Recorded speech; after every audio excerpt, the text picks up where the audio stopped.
basically. Flow controls. I've been in the industry since 1977, about 42 years now. It's been a wild ride, and all kinds of stuff going on all the time, changing refrigerants, changing just about everything you can think of, efficiency standards, whatever it is. Now that's reaching into refrigeration as well. You guys ever read that trade publication called the Air Conditioning Refrigeration News? You ever see that? Okay, I have written articles for that.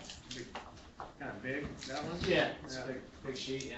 And I've written articles on system protection, head pressure control, things like that. That's been published in there. I was told I should, get my credentials to Minnesota. But anyway, what we're going to talk about today is basically basic refrigeration. Refrigeration itself, low temp refrigeration, not air conditioning. Although they both apply, one to the other. And air conditioning is just refrigeration at a higher temperature, and vice versa. There are some control differences, things like that we're going to go over. And we're going to look at every system component, from the refrigerant that goes in it to the pipe to the evaporator, condenser, all the rest of that stuff. I know a lot of it's going to be review for you guys, but I would like to get a show of hands on experience. How many years? How many people with a year or less? One? Okay. 2? 3? Okay. 5 years and less. 10 years or less. That's fine. I'm trying to think. Right, 20? Okay, we got some experience in the room. 30. Okay. So that kind of gives me a gauge of what we're going to be looking at. We've got people all over the map as far as experience is concerned. So you guys who have 30 years of experience, bear with me. I should find something that you'll be interested in at some point or another. So let's just dive right into it. Talking about the refrigerants that we're dealing with these days. This isn't the full list. There's a full list in our bulletin 93-11 if you wanted to ever pull that down.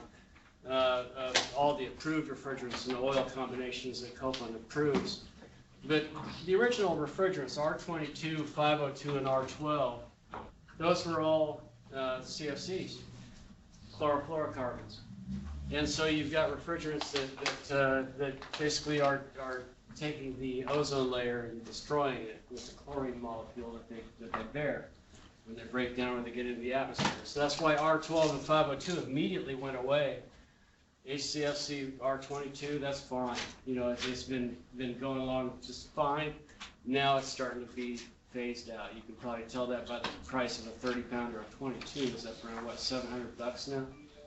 So they're trying to get people to get away from that. So the other refrigerants that you see in there, 409, 134, and this is not a complete list of the different ones. These are all R12 replacements, or low pressure gases that we deal with in refrigeration and in medium temp and low temp applications. And then 502 is a higher pressure gas, and all of its replacements, 408, 404.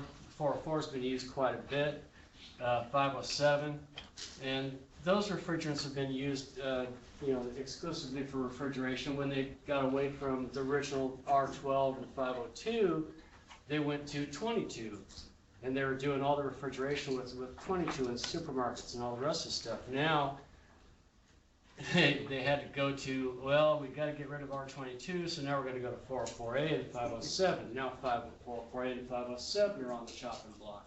For what reasons? Does everybody know? HFCs? Global warming potential.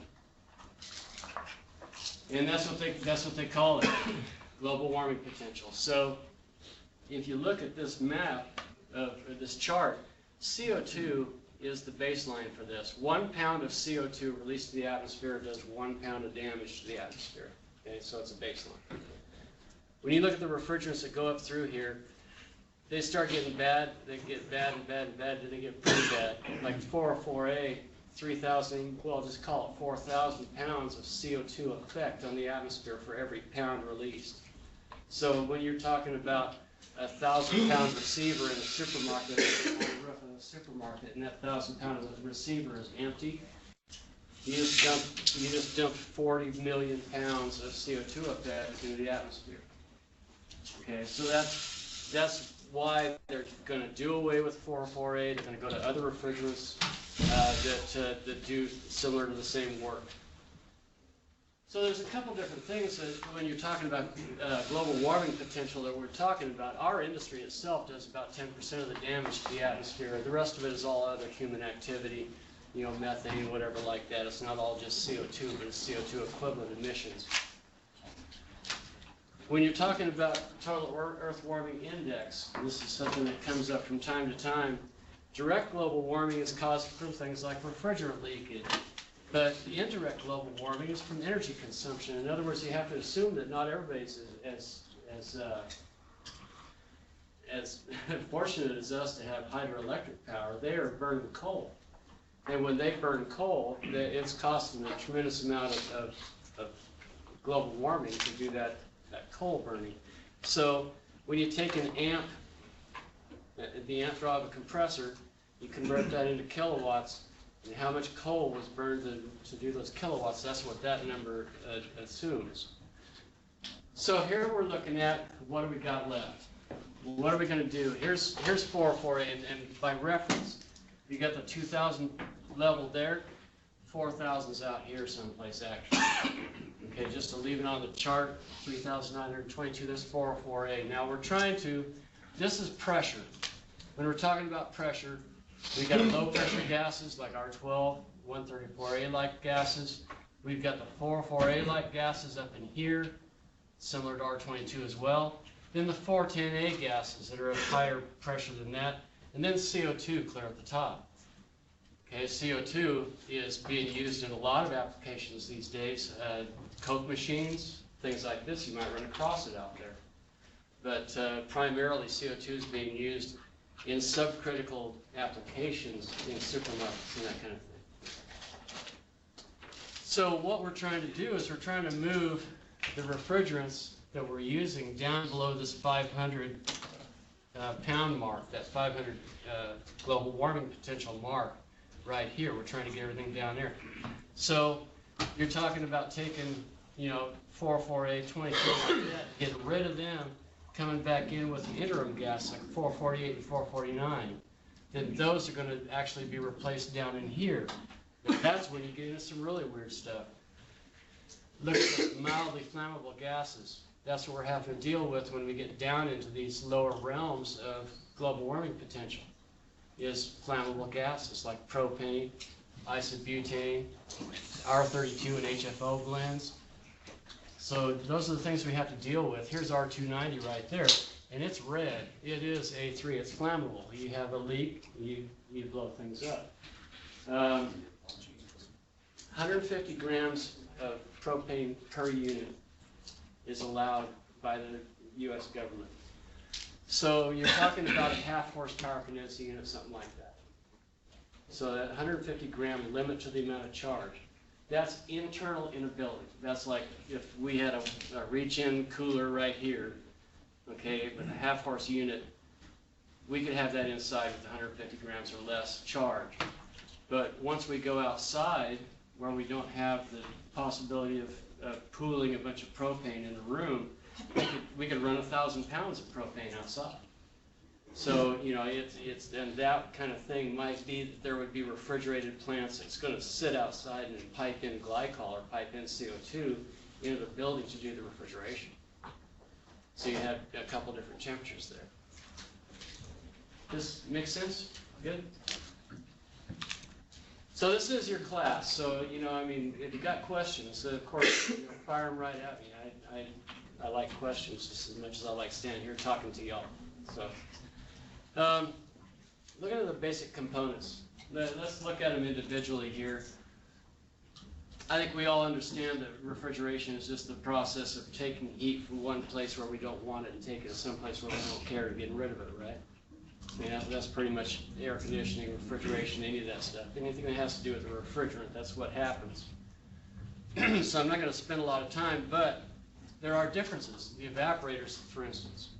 In air conditioning, evaporators are going to be, fins per inch is going to be 12, 16, 18 fins per inch, right? There's a lot of fins per inch for the coil surface area.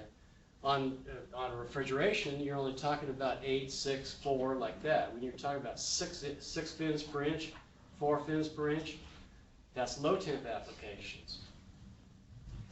So there's coils are manufactured differently for different applications. If you have a medium temp evaporator coil, it's probably going to be 8 fins per inch or so. Rarely are they any more than that.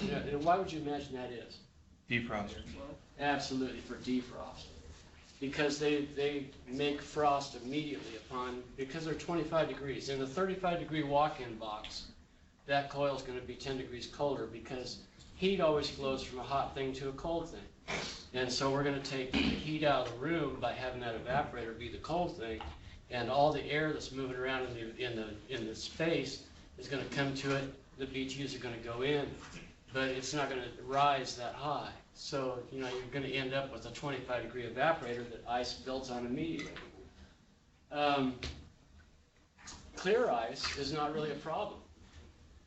Clear ice actually helps with the efficiency of the coil. It ices up, almost, like I say, almost immediately. It's when you get that white, frothy-looking frost on there that it causes an insulating effect. It has air in it and that kind of thing. So, you know, that's the type of stuff that you got to get off the coil to make its efficiency better. Okay, so we're picking up heat over here. Basically 10 degrees temperature difference. We're bringing it to the compressor. What are we doing there? Basically, we're just going to compress that gas, turn it into a high pressure gas at a temperature that's higher than the outdoor ambient. So, you know, you're going to take like the condenser here on a 90-degree day. What would you expect that condenser temperature to be? 110, 120. Yeah, normally in air conditioning it'd be 120 or so. Because of the wide differential. But why is that? That there's so much more temperature difference, 20 to 30 degrees temperature difference between the coil and the ambient. Why would there be that much more than there would be at the evaporator where it's only 10? Pressure creates heat. Pressure, okay, yes. You got a motor that you're cooling, okay, you're going to pick up the heat of that motor, all the amp drawing kWs that puts into it, the heat of compression, all the rest of that stuff has to go to that condenser. Plus, the condensers are normally a smaller coil. Where your evaporator might be this big, the coil on the condenser is only this big.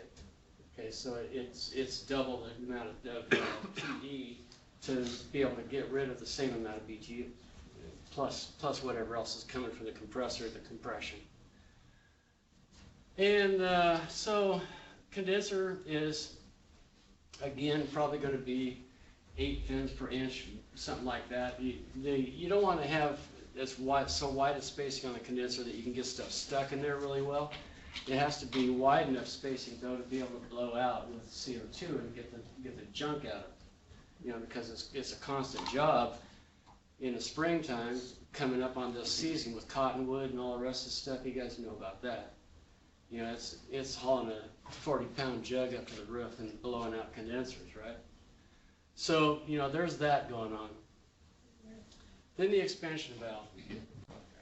So, we'll talk about the expansion valve ad nauseam here pretty quick. So now we're tying everything together with the piping. Okay, discharge line size off a compressor is going to be what? Larger or smaller than the liquid line size? Larger. The discharge line is going to be larger. And then the suction line, of course, is going to be larger yet, right? Okay, larger than the liquid line. And the reason for that is you have high pressure gas coming in here. The volume that's going through this thing is chasing through at 700 to 1,000 feet per minute, you know, flying through this thing. But you've got high pressure gas up here that's being condensed into a liquid. The way I like to think of it is molecules. Think about how many molecules there is in a particular cubic inch or space. When you're tightly compressed, when you're at 250 pounds, you've got a lot of molecules jammed together really close, right? But they're not liquid yet. They haven't bonded to make liquid until they reject their heat. When they reject their heat, they turn into liquid and they condense as close as they possibly can. The molecules are right on top of each other, And the liquid itself is solid molecules of refrigerant coming down the pipe. Nothing, no space in between. When you get to the expansion valve, what happens when it comes out the other side? You're spitting a little bit of liquid refrigerant out there, and that liquid refrigerant is expanding. Okay, when it expands, it jumps into a larger space. Molecules are further apart. The pressure is less. Pressure is less. So that means that the molecules are further apart. There's more space between them. That's why the suction line, being the same volume as the liquid line, is bigger. Okay? Makes sense? So sometimes you run into some situations where, you know, you've got to create a certain amount of superheat, a certain amount of subcooling to cover for the size of the pipe, the length of the run, all the rest of the stuff that you have to take into consideration. Compression ratios can seriously be affected if you have the wrong size of discharge line. If you've got too much pressure drop in a discharge line between the compressor and the condenser, then that pressure drop itself means that you've got a higher pressure in the head of the compressor than you do at the suction. Makes the compression ratios higher, right? Because you're higher pressure at the valve outlet, and it's going to be detrimental to the discharge temperature that's coming off that compressor. Discharge temperature can cook the oil, and when it cooks the oil, you can't fix it with a dryer. You got to pull the oil and you got to put new oil back in. Okay? Sometimes it can be done fairly easily with a summer hermetic like this. Other times with a hermetic compressor, you got to pull it out of the system and dump it out through the suction port. So when we're talking about, this is the basics. Saturation. Saturation is basically where this guy applies. You take the temperature of the line, you take the pressure of the line. If the pressure is converted to a temperature is the same as the temperature of the line, you're assured that you have liquid and vapor together at the same spot. So where would you assume that you're going to have that at the same spot? Liquid and vapor all the time. In the condenser? Heat exchanger. Heat exchanger, the evaporator and the condenser, okay? Both places. So you're going to have that liquid and vapor together all the way down to through most of the evaporator to get almost all the way to the end. Same with the condenser. Condenser is going to be liquid and vapor, and as it's turning into a liquid all the way down to the bottom. Superheat is any addition of sensible heat over top of the saturation point. So what's meant by that is, on the low side of the system, if you take the pressure of R22 and you convert that to a temperature, that's 44 degrees. If you take the actual temperature of the line, and that's 54, you could assume that you've got 10 degrees of superheat. Now you have to do that with the proper instrumentation. You can't just do it with one of those little fancy little guns. It doesn't really work very well, does it? Got to get one of those flute clamps or something like that. That here I am spending about $1,000 money. One of those clamps that clamps on the line, and that gives you a really good indication of what the temperature is. Okay? And superheat is found all the way from the evaporator, the last few passes of the evaporator, all the way through the compressor. When it hits the compressor, that amplifies that superheat. Like if you take, you take the discharge line temperature at say 250 degrees, but you're only at whatever's coming out of there, 250 pounds coming out of there, 250 pounds of R22 is about 118, call it 120. So if you're 250, you're amplified, or you've amplified the superheat that's going through there like 10 times. Okay, so, but superheat's found from the evaporator all the way to where the condenser de-superheats it and starts making liquid out of it. That's another thing.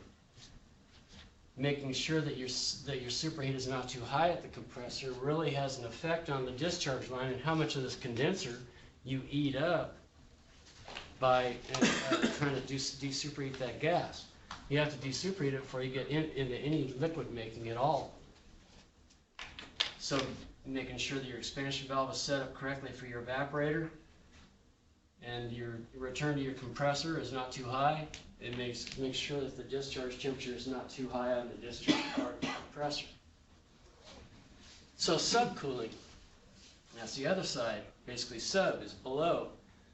Sub is below the PT chart of the saturation point. So if you take the saturation point, if you assume 280, now this is on the high side of the system, 280 pounds of R22 on a PT chart is 125 degrees, but you take the actual line temperature, it's 120. So you're going to find that from the condenser outlet through the receiver should be right here, through the receiver, all the way to the expansion device. Now, if I had, in this example here, we've got 5 degrees of subcooling, and that's taken at the condenser outlet, 5 degrees of subcooling. If I ended up with 8 or 9 degrees of subcooling by the time I got to the expansion valve, what am I proving? Getting more and more subcooling. You're rejecting heat. You're rejecting heat from the liquid itself. If the liquid itself is 100 degrees and you're going through a 70-degree area, the heat flows from a hot thing to a cold thing. So it's just like the rest of the condenser. It's going to continue to reject heat, and you get more subcooling by the time you get to the expansion valve. That's why on the opposite side of the coin, if you're running a liquid line or a line set through an attic, for instance, where it's 140 degrees, it's going to pick up heat, and you're going to lose subcooling, and you start getting bubbles in the liquid line, right? So that's vice versa, one way or the other way, okay? So the three conditions of the refrigerant in the condenser, you got saturation, right? Condenser, evaporator. In the liquid line, you're supposed to have subcooling, and in the suction line and the discharge line, you should have superheat, and those should be measurable. Speaking of measuring things, you guys take a good look at this. Kind of a neat little piece.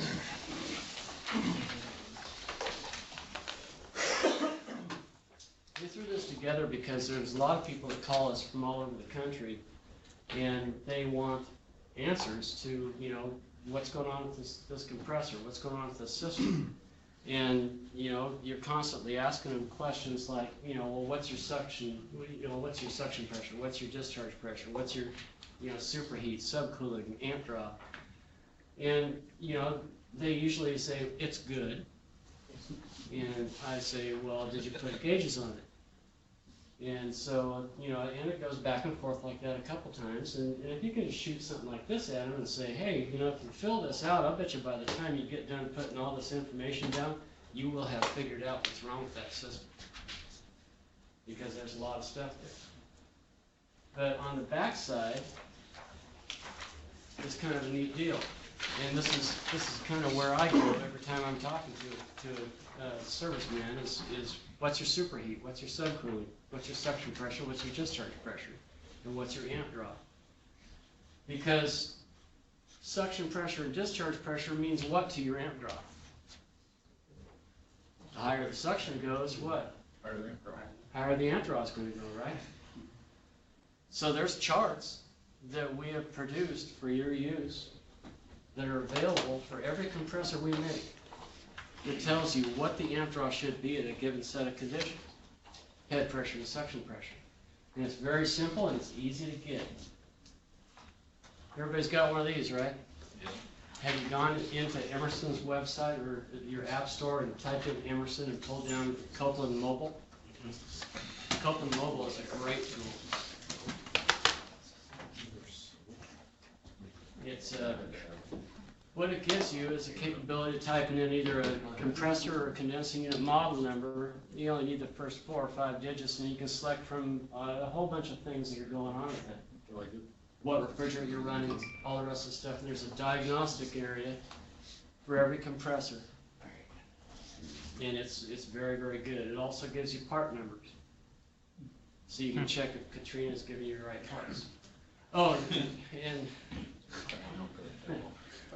Katrina from Thermal Supply put this all together for you guys. So. And is that all Copeland? That's all Copeland products? Yeah, it's all Copeland. And it goes back the whole. Is it like the Copeland Blue Book? Is that what the? It's like the electrical hand. So it has yeah. all that. It's pretty good. You use it? Yeah. So when you look at a compressor and on the name tag it's got an RLA. What's that mean? It means rated load. Rated load. Rated load amps is an ASHRAE guideline. If we're talking air conditioning, it's at 45 and 130, 45 degree of evap, 130 condensing.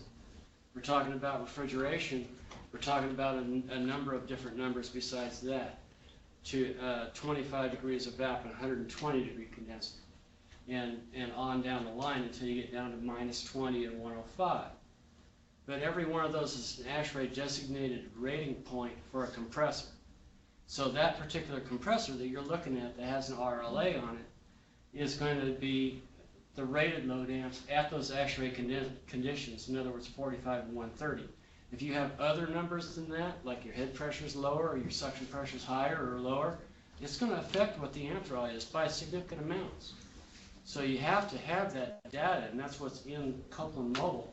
When you type in the model number, and you tell it what your suction pressure, discharge pressure, and amp draw is, it'll tell you how far you are from the rated load point. So it's actually very, very good. Questions? Is this good? Okay, I don't I have a question. Yeah. On a three-phase compressor, Yeah. what is the tolerance that you want of like the other day I had a 5.5, 4.8. I was like, well, crap, that's not very good. But what's the tolerance of how far As that far is? as amp draw, Yeah. Actually, there's a formula for telling you how much additional heat you're building by having a low amp draw. But is there just like 20%, 10%? 10% is what we'd like to see, 10%, okay. plus or minus 10. So, if you get something like that, there's things to check, like your contactor, make sure your contactor connections are good. And also, the check for arcing in the points, okay? Beyond that, if it's dramatic and you start tripping on an overload, then you'll want to shut it down and do an ohm out the windings and see if maybe you're starting to get some problem with one of those windings. Any others? How common is it to put the liquid and suction line together?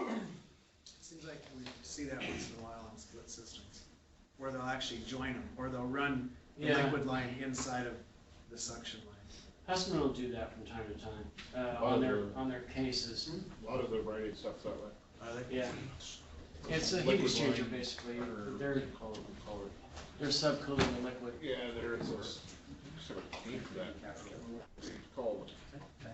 Does everybody know what that looks like? Where they'll run the liquid line inside the suction line They do on MRI machines too a lot. on MRIs? So if you had that, like what readings would you, what would you expect in versus out? Or if you're gonna take your superheat at one point versus another? You just want to do it before. See, you want to do that before the heat exchanger, actually, because if you do it after the heat exchanger, then you can have the subcooling effect is going to have an effect on the capacitor of the valve. So, you're going to want to take that afterwards. So, What about superheat?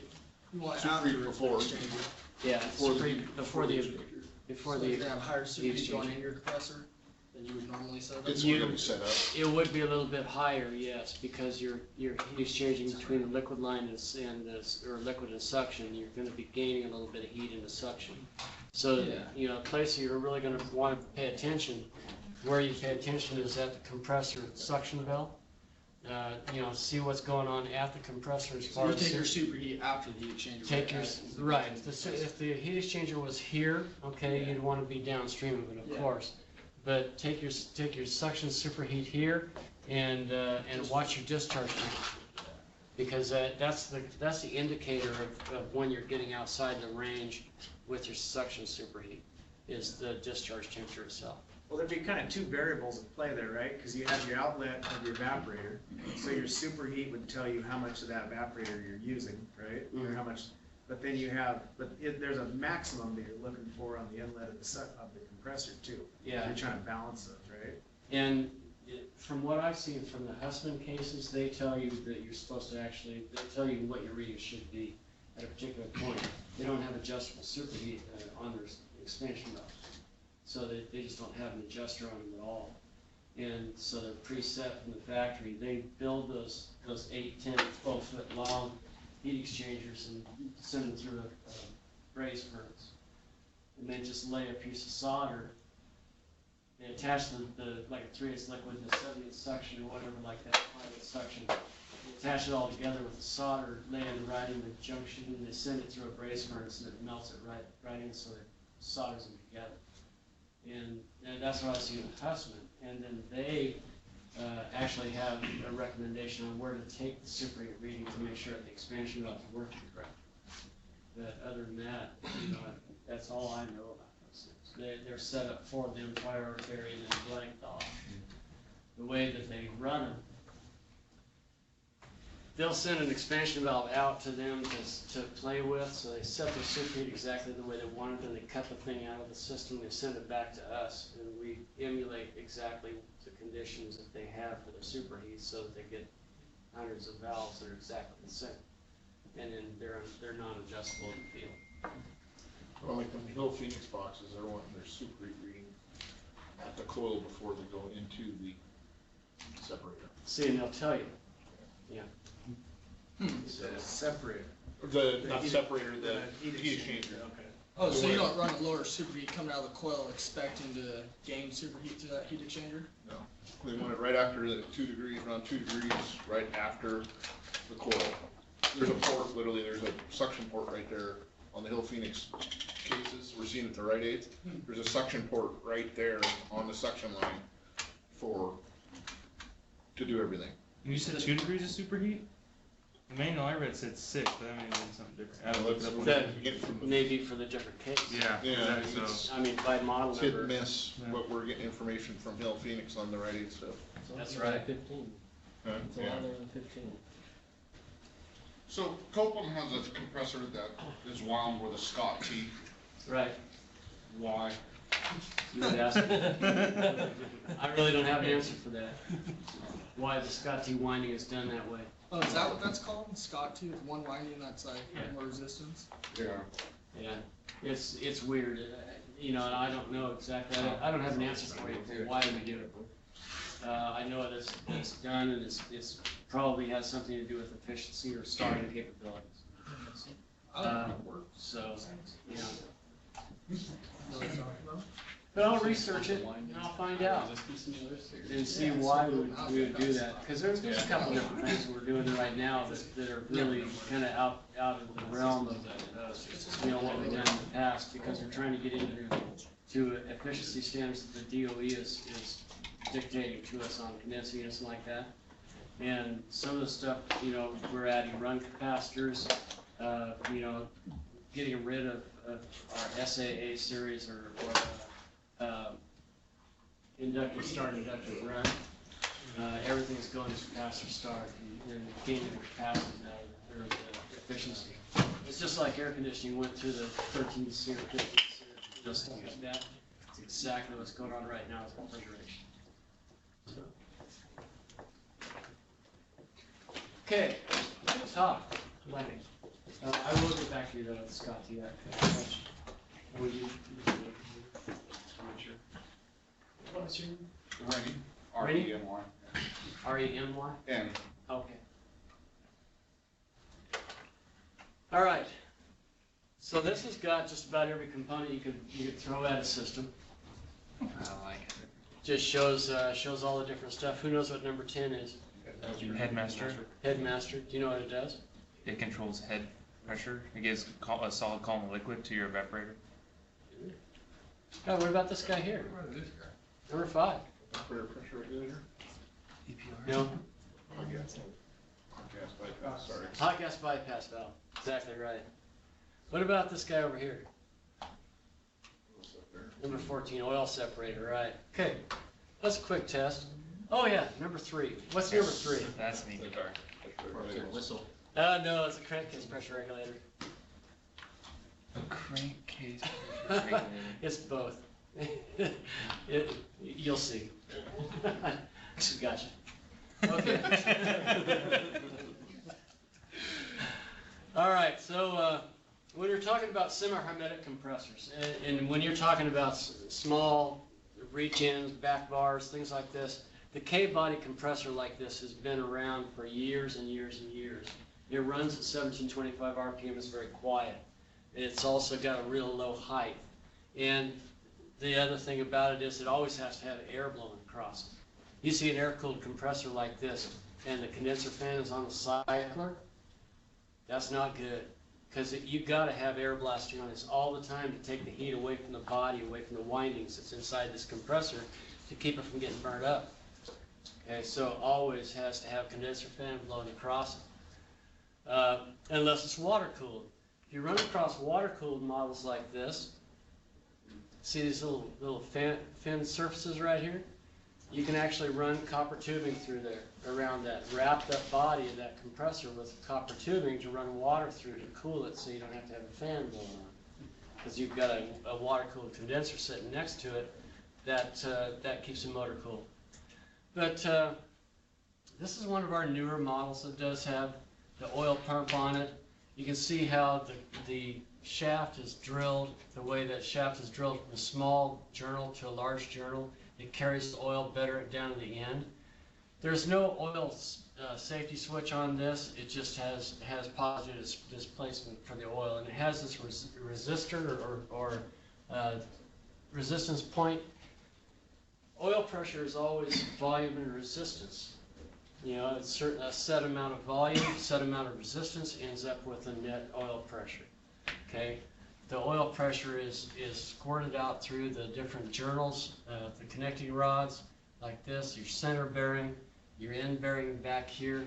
All those are places where the oil can get out of that shaft. So the more places you have for oil to get out, the lower your oil pressure is going to be, right? Or if there's additional wear. As the thing starts to wear, then you start having some issues.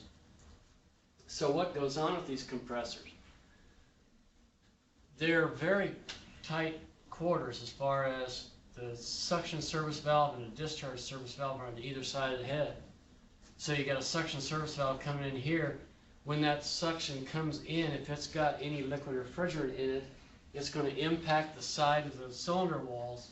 And the cylinder walls being hot, they're going to vaporize quite a bit of it. But then you have some of it that rains out and falls down into the crankcase, and you have oil dilution.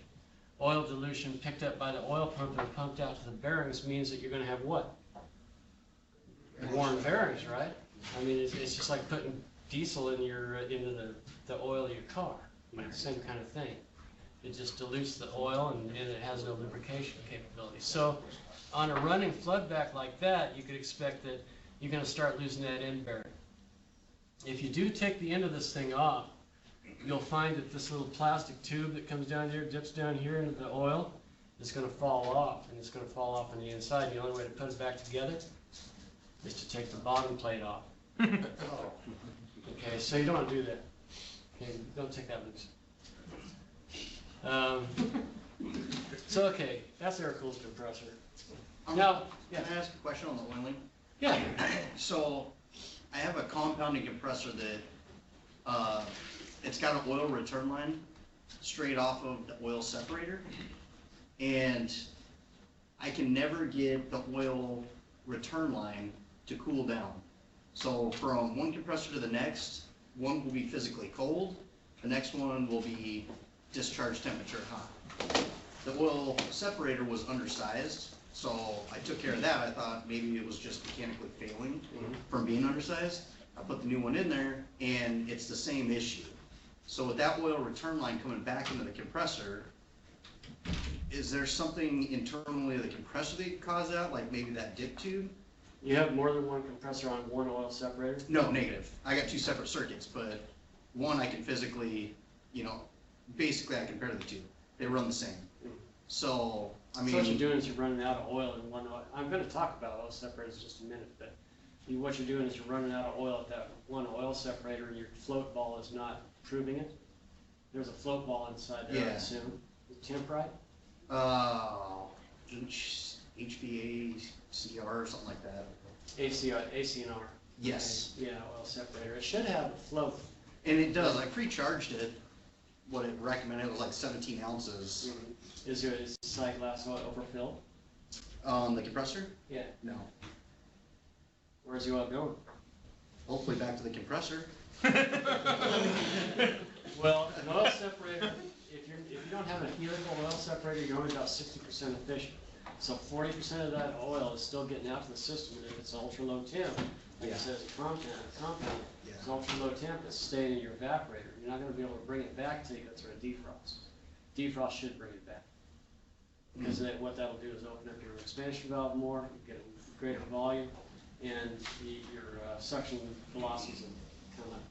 Okay.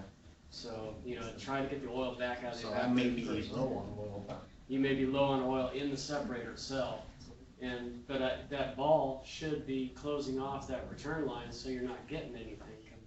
Right, and that's why I changed it out originally, so, and that's. Probably a good call, but I think you're losing your oil out someplace, and I don't understand why that isn't stopping it, because it's supposed to tip down and float. Right. It does the same thing.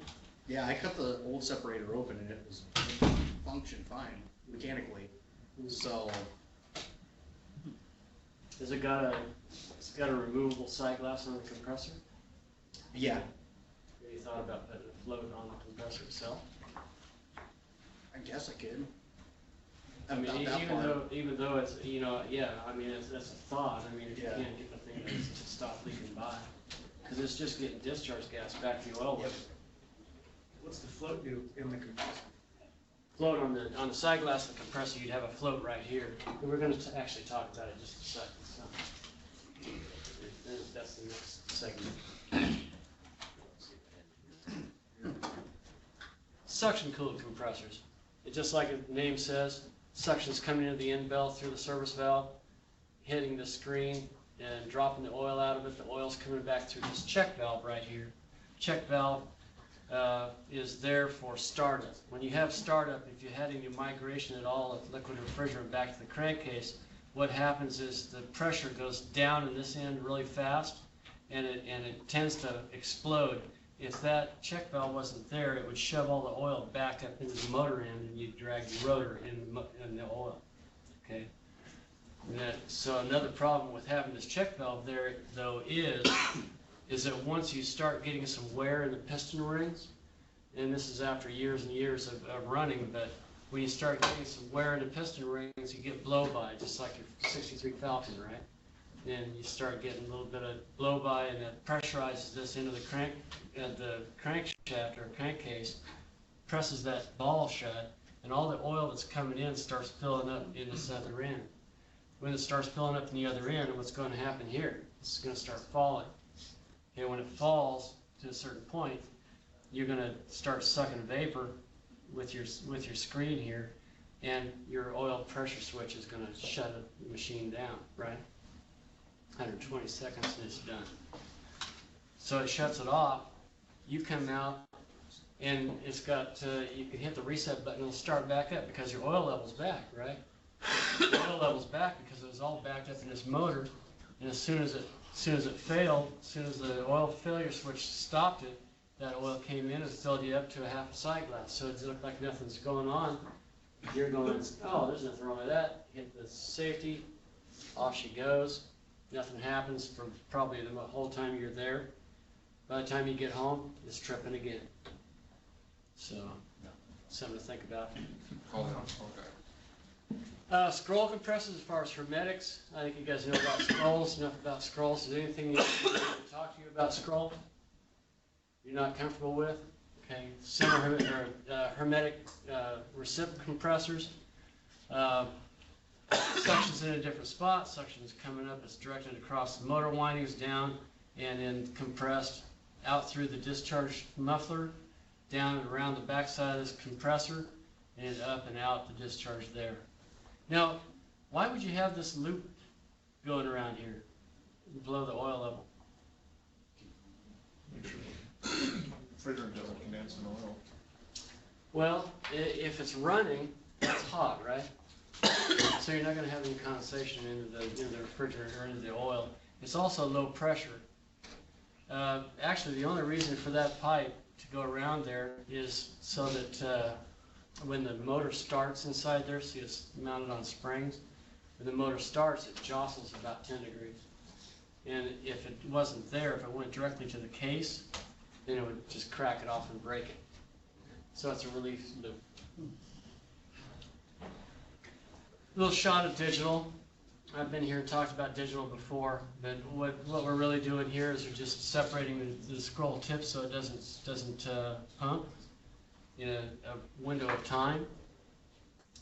In a 20-second window of time, well, in air conditioning it's 15 seconds, for refrigeration it's 20 seconds.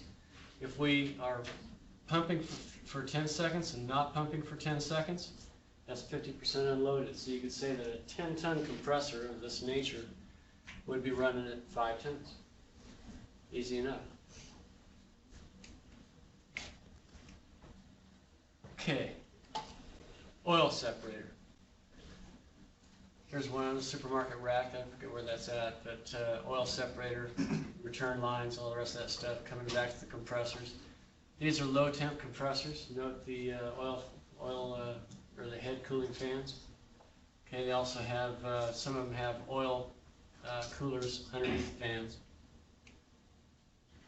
So what's going on in an oil separator is just, as we know, inlet and outlet. As the refrigerant comes in the inlet, it gets into this larger space. It's able to expand. When it expands, it slows down. And after having slowed down, the oil sticks to this 100 mesh screen as it's blowing through. Then it has to make a turn. That's another thing that slows it down. It has to make this turn and go back up through this screen into the outlet, and that's where it goes out to the discharge header. Okay, so you're dropping oil. These impingement type oil separators are only about 60% efficient. 40% of the oil just gets sucked back up and sent back out to the rest of the system. But the oil drops off of it, and this float ball is in here to prove that there's oil available to go back to the compressors, to go back to the oil safety switches. So, you know, it basically just closes that. And the reason behind that is to keep the discharge gas from going through. So there's something funky going on there. I think it's that you're losing your oil someplace, and it just doesn't have any oil to supply. But the other side of the coin is, if that ball is floating on something, it shouldn't be feeding you. So, you know, it kind of mystifies me. That's one of those weird ones. Maybe there's enough pressure that it's able to blow by it, or there's contaminants in that seat of the oil of the seat of the ball. So, anyway, now we're talking about oil failure switches or oil level switches. Here's some of the toilet ball float style like this, OLFs, OLCs. They're adjustable. You can tell it how high you want the oil to be in the sight glass. Again, we're looking at a low temp system here and a split rack. So what this is what we call an OMB.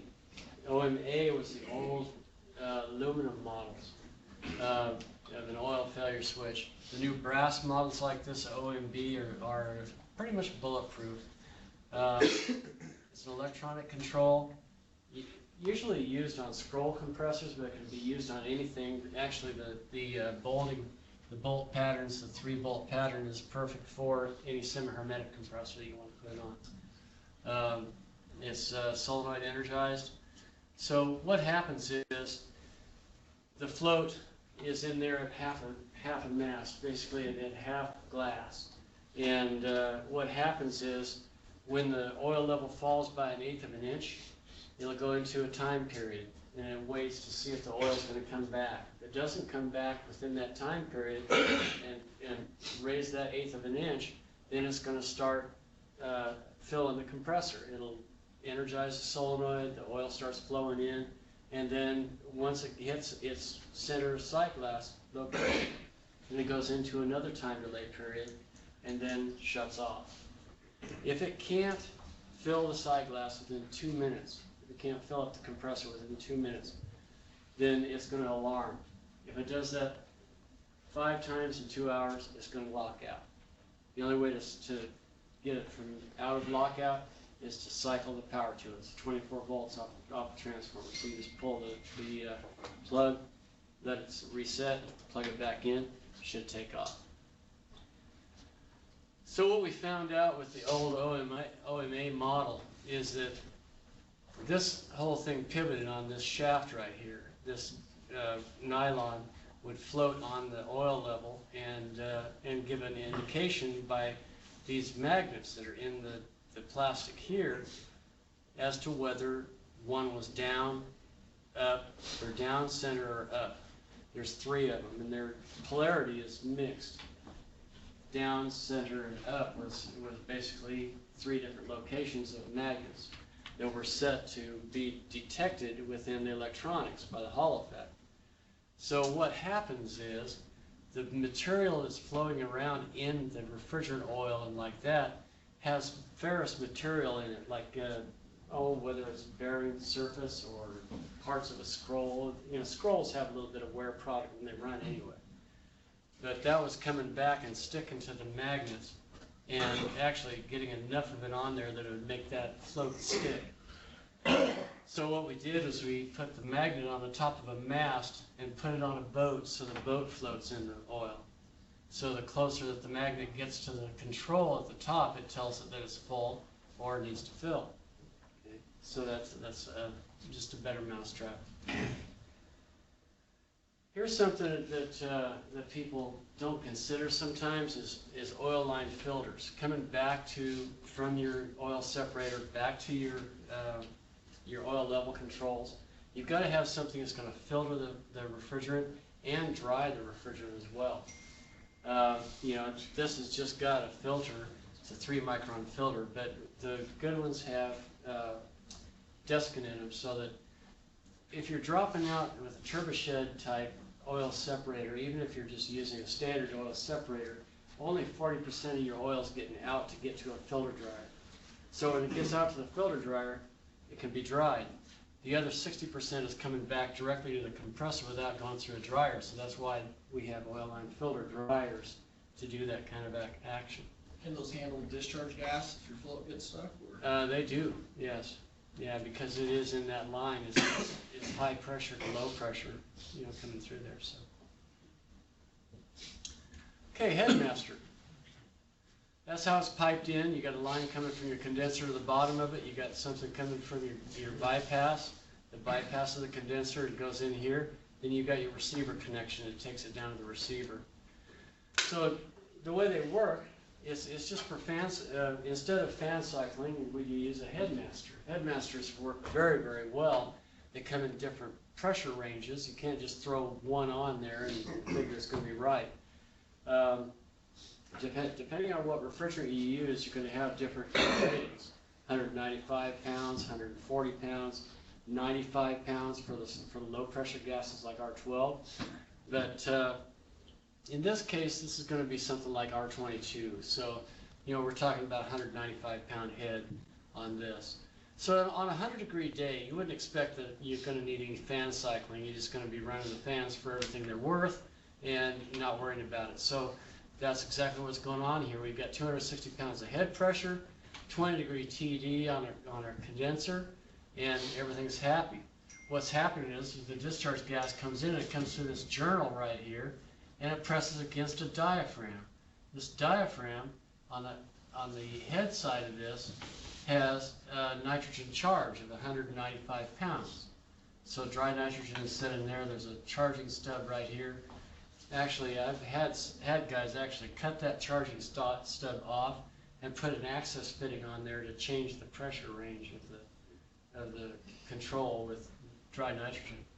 But I don't suggest that. Anyway, this journal here introduces that discharge gas to the underside of that diaphragm. And since it's 260 over 95, it's pressing against that diaphragm and holding this poppet shut, allowing just the condenser liquid to come through and go to the receiver. Okay, so that's how it's working on a hot day. Now let's go to a 60-degree day. We got 40 degrees TD on our condenser coil. We're dropping to 196 pounds. 196 pounds over 70, everything's running fine. What's happening with the valve here is, since the discharge is falling to a certain point, the diaphragm is able to overcome some of the poppet, some of this pressure that's going on here, and actually move that poppet off the seat, allowing discharge gas to come through and liquid at the same time, pressurizing the receiver. pressurizes the receiver with liquid and hot gas to go back to the condenser, or to the evaporators, to the expansion device. So now we go to a minus 20 degree day. Look what's happening here. With 120 degrees TD, we're still 196 over 70, but look at what's happening here. That's why they call this valve a flooded condenser valve sometimes. It's a Headmaster flooded condenser valve, winter valve, there's all kinds of names for it. But flooded condenser valve is what it's doing. What it's doing is it's stacking liquid in the condenser. When it stacks that liquid in the condenser, it effectively decreases the amount of area that the condenser has, so it can go to 120 degrees TD and still make the proper amount of liquid. Okay? So that's what it's doing. Internally, we're still at 196 pounds discharge, 195 pounds of head pressure here. We're really actually pushing further and further, tighter and tighter against the condenser effluent, or the outlet, to back that liquid up into the condenser, and it backs it up in there, effectively decreasing the area, and you know that's why that 120 degree TD works. Make sense? How do you troubleshoot those? Well, it's not going to be working. Your head pressure's going to fall. That's the deal. I mean, if your head pressure's just going to fall if that valve's not working. It's So a they loss can- its nitrogen charge. Right. Exactly. About all that happens with these things is this diaphragm will blow, and I've heard of guys, I've heard of these guys clipping off that little deal right there to allow that to just go to straight condenser for the time being. Okay. Well, yeah, that's not really a good idea, because if your diaphragm is blown, then there's something else going on. There's a couple things that's going to happen. Okay, you're going to pressurize behind this head back in here where the nitrogen was. Okay, you clip that off and you're going to blow the charge on the system. It's going to come out of that little hole. So Ice grip. when you do, well, yeah, exactly. If you do clip that thing and try it, make sure that you leave enough to be able to crimp it. Okay, so you don't lose all the gas. But the head pressure is basically going to build in behind there, and the way all these springs work out, it's going to come off the condenser anyway. And so you're going to be feeding pretty much solid condenser all the time. And so that's going to allow your head pressure to fall. It's going to be like it's not in it. So you know it's going to follow the ambient, 20 degrees above ambient, maybe 30, and at a 30 degree day, you're going to be running a 60 degree head. Right. So what about charging in like a low ambient with a head pressure controller? Charge to a full side glass. You still do that? Yeah, actually, you're best off to charge it to a full side glass when it is in a low ambient, because you're backing up all your charge into the condenser. Now, and that's bringing a great point. Receiver has to be resized. If you were to want to put a Headmaster onto an existing system, you'd have to go to a larger receiver, because backing all of that liquid into the condenser, your receiver level is going to fall. And if it's too small of a receiver, it's going to get to a point that liquid is, or you're going to lose the liquid seal on the dip tube, and you'll start feeding hot gas to the evaporator. And that would only show up, sorry. You're fine. Let's say that would only show up on a cold day, Well, right? yeah, yes, that's right. Because I mean, if you charge it on a hot day, I mean, like say summertime, and you just go ahead and you charge it up, you charge to a full side glass, you're going to be back there in the wintertime to get the bubbles out of the liquid line. That's what's going to happen, because you're going to want to fill that receiver. What do you consider a cold day? Huh? What do you consider a cold day? Well, whatever your coldest event, I mean, if you're talking about a 30 degree night, okay, you're going to run into a bubble situation, and you're going to lose capacity in your cases, and that's going to happen. So, you know, you charge to a full side glass on a warm day, put extra in it, you know, just to cover for that, you know, that extra. Is there any kind of calculation you can do? There is not.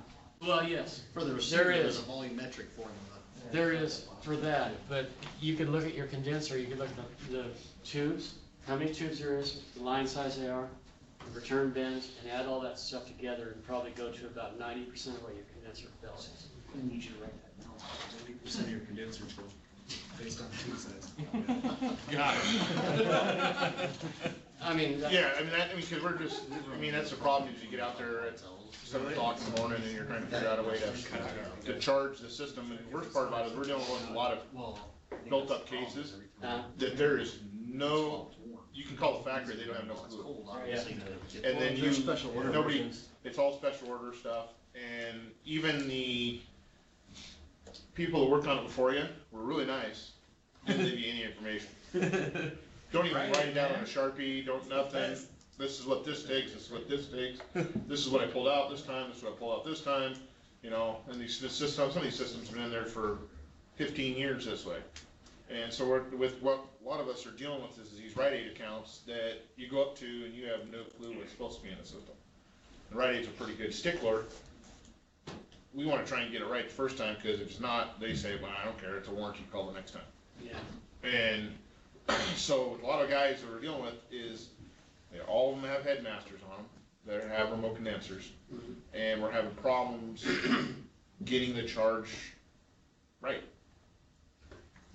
That's my exact problem on the Hill Phoenix. It was like 20 degrees outside, and I could not get, no matter how much gas I put in that thing, it was like 10 pounds over nameplate. The nameplate was 9, so it was double the nameplate charge, and I still had bubbles in my sight glass. So I'm like, well, am I going to overcharge this thing where when it tries to pump down, it can't because there's so much charge in here? It's like, what do you do? You gotta clear your side glass. Yeah, that's how I ended up doing. I haven't called back. So what about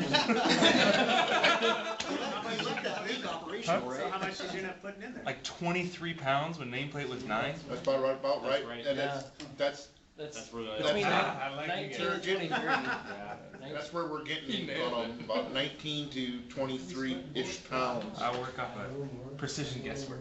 Well, that's the problem we're dealing with. We're a bunch of HVAC guys that are getting thrown into, refrigeration.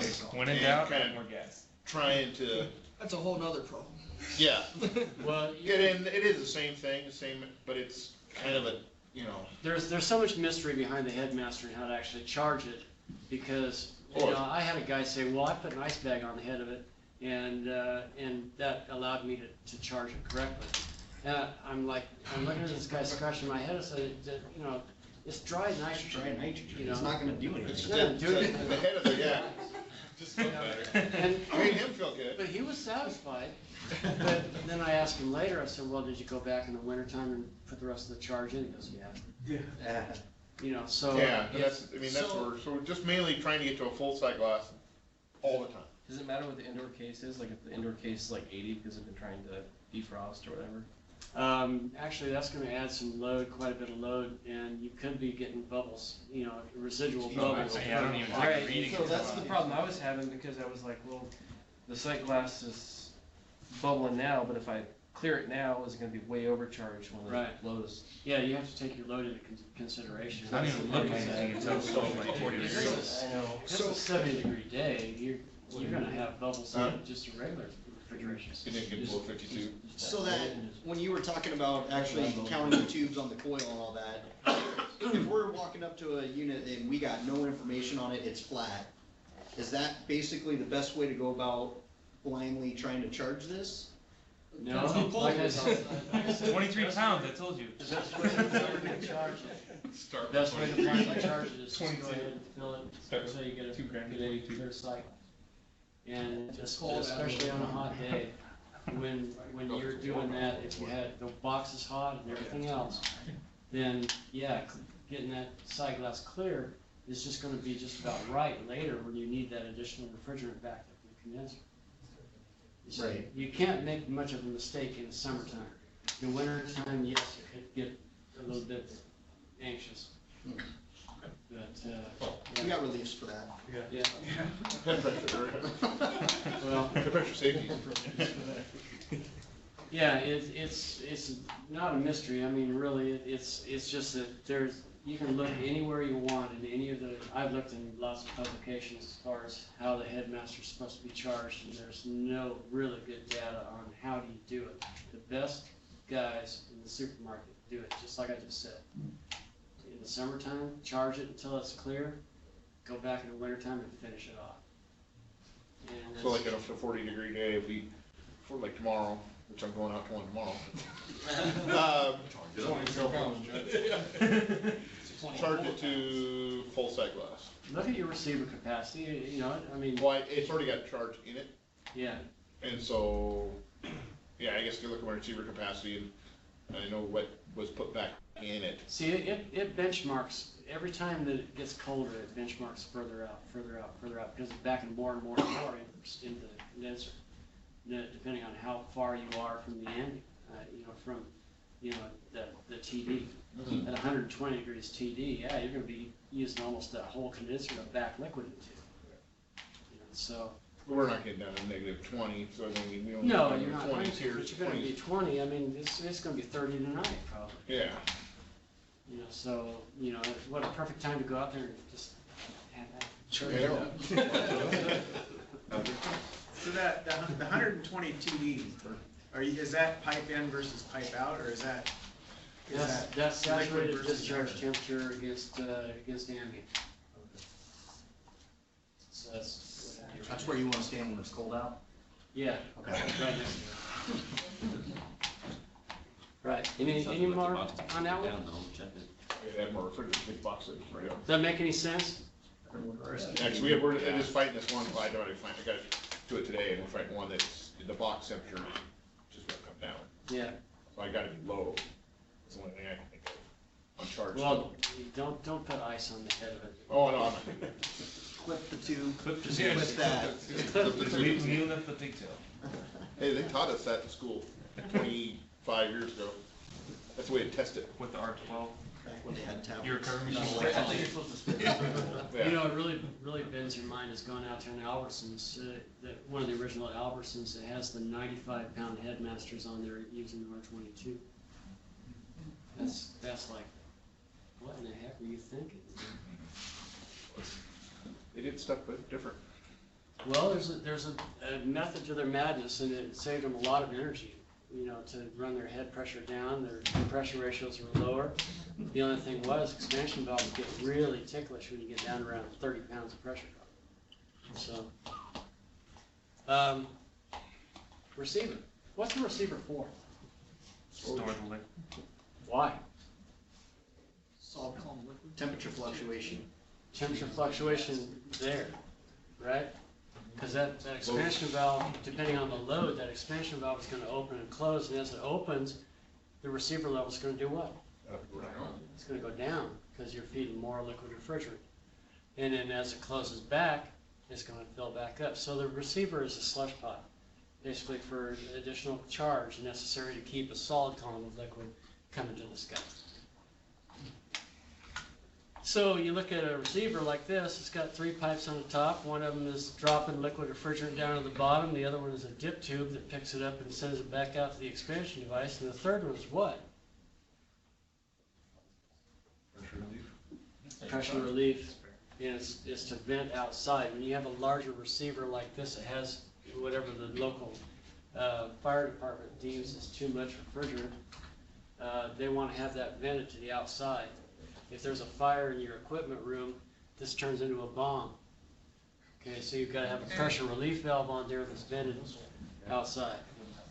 And it also turns into, well, it used to turn into phosgene gas, now I don't know. That's probably not good for you. So cap tubes. Cap tubes, you don't need a receiver with a cap tube, right? Because it's just like your domestic refrigerator. You ever notice how that is? You got the domestic refrigerator that's in your house for like 10 years, you know, and your wife finally decides, oh, I want stainless steel or whatever like that. So you take that old refrigerator out to your garage, right? You fill it full of beer, and it runs for another 20 years. It's all because of this guy. Because this thing's running in a 72-degree ambient its whole life. It's only got to make this evaporator -10. You know, that's the happy part of that refrigerator. It doesn't ever have to change how much refrigerant is loaded up into it. And if it does, hey, it just takes a little longer to bring it down, right? It's just an ice cream cone. So anyway, dryers. filter dryers. What do? Filter and they dry it. Filter refrigerant, dry the refrigerant. There's a significant difference between one and the other, different ones. You ever seen these guys? Never use one of those. Do not replace them. I only take them out. Do not replace that. If you do replace it with, well, we make them CO32, Sporler makes them CO32 cap tees. Emerson's is an EK032 SV cap. But these things are bad. And the reason they're bad is because it's got a screen in both ends of it. It's like this. Imagine 200 mesh screens sitting in the ends of this thing like that. And there's a bunch of beads in there that the liquid is, turbulating around and grinding on that screen. And pretty soon, all that powder goes down and it goes to the garbage can. Garbage can is the compressor. So it sits down at the bottom of the compressor until you get enough of it, or it actually floats around with your oil and it gets back to the cap tube. And what's it do to the cap tube? Plugs it up. So it's designed to keep it from plugging up, I think. Okay. But refrigerator out there nowadays. yeah. So yeah, if you ever have to replace one of those, well, when you do replace one of those, take yourself a little chuckle and take it off there and shake it. It's got beads in it. No, it doesn't. They're gone. Most of the time, after a year or so, those beads have turned into mush. Gone. So yeah, there's a difference between one filter dryer and another. Hopefully you use Emerson. Okay. So this guy, what's that? Liquid line solenoid? Liquid line solenoid valve, absolutely. And this one, a particular one, is a manual stem, right? It's got a stem on the bottom, so you can open it up for evacuation purposes. And if your solenoid coil is bad, you want to keep refrigeration happening, you can turn that in and run and get a coil and come back and replace it. But why do we have a liquid line solenoid valve in there? Pump it down. Prevent migration. That's a lot of the reason, yes. Migration to the crankcase, right? And to pump it down, to be ready for the next refrigeration event. Okay, so anybody want to describe what happens from the thermostat closing in a room all the way through a pump down cycle and back? Doing a pretty good job. Okay, I'll start you out. Got a room thermostat in here. The room thermostat is a close on rise. In other words, as the temperature rises in a room, it's going to close. This is the primary difference between refrigeration and air conditioning, guys. Because it controls only one thing, and that's that solenoid valve. It's usually the same voltage as whatever you have in the room. If you've got a 115 volt evaporator coil, you've got 115 volts available in the room to power your solenoid. Okay, if it's 240 volt coil, which is normally a freezer, you're going to have 240 volts available from your room thermostat to the coil. So what happens is, close on rise, temperature rises in the room, contacts close, energizes the solenoid, opens the solenoid up, liquid refrigerant comes through the solenoid valve to the expansion device, feeds through. Compressor's doing what right now? It's off. Okay, so it's just sitting there. And the gas comes through here, liquid comes through here, boils off. The fans are running, right? They run all the time, right? Except for in a freezer, in a defrost, on a cooler, they continue to run, right? Because you got to blow 35-degree air across that coil to get it to melt the ice. If it doesn't have a heat strip in it. Unless it does, but normally they don't, because they don't want to spend the money on it. So what happens is, as you add liquid refrigerant and it boils off here, fans are running, you're picking up BTUs, it boils off the refrigerant, and pressure starts going up. As the pressure goes up, you hit the cut-in point of the low pressure switch. Cut-in point is what? It's the point at which the contactor closes and starts the compressor, right? Okay, now the compressor's running, fans are running, solenoid's open, everything's happy, refrigeration is going on. We got heat going in there, we got heat going out there. Everything's good. Now, we're satisfied. Contact's open. Solenoid does what? Closes. Okay, solenoid closes, and that compressor continues to what? Run. Sucks everything out of down here. The reason it's doing that is so that there's no liquid refrigerant available to the crankcase or this compressor. So, because oil and refrigerant have an affinity for one another. That refrigerant is going to travel to the oil and it's going to dilute it. When it starts up the next time, it's going to be spinning bearings. So we want to make sure that we've got as dry as we possibly can on this side. So then, as the compressor continues to run, it's pulling all this out of here. It gets down to a certain point called the cut out, and contact's open, compressor shuts off. Now, my question to you is, I'm in a R22 application. I'm in an R22 application in a cooler. What's my cut in and cut out pressure? Cooler? Yeah, cooler. The cooler, it's gonna be like 30, right? So 20-degree coil temp? Or, no, it's gonna be lower than that. Gee, sounds like it's right. 45 to.